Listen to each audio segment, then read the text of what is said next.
Hi, నేను మీ లక్ష్మణ్ అండి.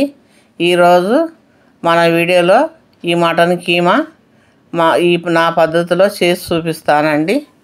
ఈ మటన్ కీమా హాఫ్ కేజీ 3 సార్లు సాల్ట్ వేసి కడిగి నీట్గా వాటర్ లేకుండా పెట్టుకున్న మటన్ కీమా. దీనికి ఇప్పుడు కావాల్సిన పదార్థాలు చూపిస్తాను. పొయ్యి మీద ఒక కుక్కర్ పెట్టి ఇది కుక్కర్లో వండుకుంటేనే బాగుంటుంది టేస్టు. ఇది సాజీర, చెక్క, లవంగం, ఆకు వేసేసుకొని, యాలకులు వేసేసుకొని 2 ఉల్లిగడ్డలు సన్న కట్ చేసి 2 పచ్చిమిర్చి, కరివేపాకు వేసుకోవాలి. సాల్ట్ 1 స్పూను, హాఫ్ స్పూన్ పసుపు వేసుకొని కొంచెం వేయించి 1 స్పూను అల్లం పేస్టు, 1 స్పూన్ అల్లం పేస్ట్ వేసి ఇది కొంచెం కలర్ వచ్చే వరకు వేయించుకోవాలి. ఇలాగ వేగిపోయిన తర్వాత ఈ కీమా వేసేసి బాగా కలిపి దీనికి కుక్కర్ మూత పెట్టాలి. విజిల్ లేకుండా ఉట్టిగా మూత పెట్టేద్దామండి. పెట్టేసి కొంచెంసేపు వాటర్ వచ్చే వరకు ఉడికిద్దాం. ఇలాగ వాటర్ వస్తుంది. ఇప్పుడు మళ్ళీ మూత పెట్టేసి ఈ వాటర్ అంతా ఉడికిపోయే వరకు ఉడికించుకుందాం విజిల్ లేకుండా. మొత్తం చూడండి ఉడికిపోయింది, నీరంతా ఉడికిపోయింది.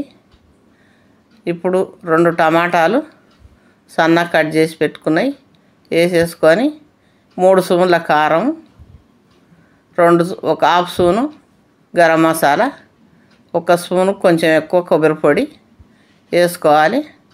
ఇది మొత్తం కలిపేసుకోవాలి. కలిపేసి మూత మళ్ళీ విజిల్ లేకుండా మూత పెట్టేయాలి. ఈ టమాటా అంతా మగ్గిపోయిన తర్వాత చూద్దామండి. చూడండి మంచిగా టమాటా అంతా మగ్గిపోయింది. దీనికి ఇప్పుడు ఒక పెద్ద గ్లాసు వాటరు పోసేసుకుందాము. ఇలా వాటర్ పోసేసి బాగా కలుపుకొని కుక్కర్ మూత పెట్టేసి విజిల్ పెట్టేద్దాం.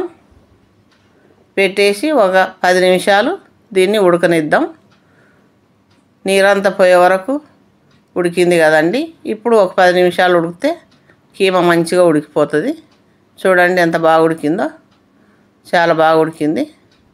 ఇలాగా చాలా కలర్ఫుల్గా ఉంది కదండి కీమా. చాలా టేస్టీగా కూడా ఉంటుంది ఇలా చేస్తే. 2 స్పూన్ల ధనియాల పొడి, హాఫ్ స్పూను మిరియాల పొడి. ఈ మిరియాల పొడి లాస్ట్కి వేసుకుంటే టేస్ట్ బాగుంటుంది. కొత్తిమీర, కరివేపాకు వేసేసి ఈ వేడికే మగ్గిపోతుందండి. ఇలాగా బాగా మగ్గిపోయిన తర్వాత ఇంతేనండి. ఎంత బాగుంది చూడండి ఈ మటన్ కీమా. ఇలాగ చేసుకొని మనం వడ్డించుకోవడమే. చూడండి నా పద్ధతిలో నేను ఎప్పుడు చేసినా ఇలాగే చేస్తుంటాను. చాలా బాగుంటుంది టేస్ట్. ఈ వీడియో మీకు నచ్చితే లైక్ చేసి సబ్స్క్రైబ్ చేసుకొని షేర్ చేయండి.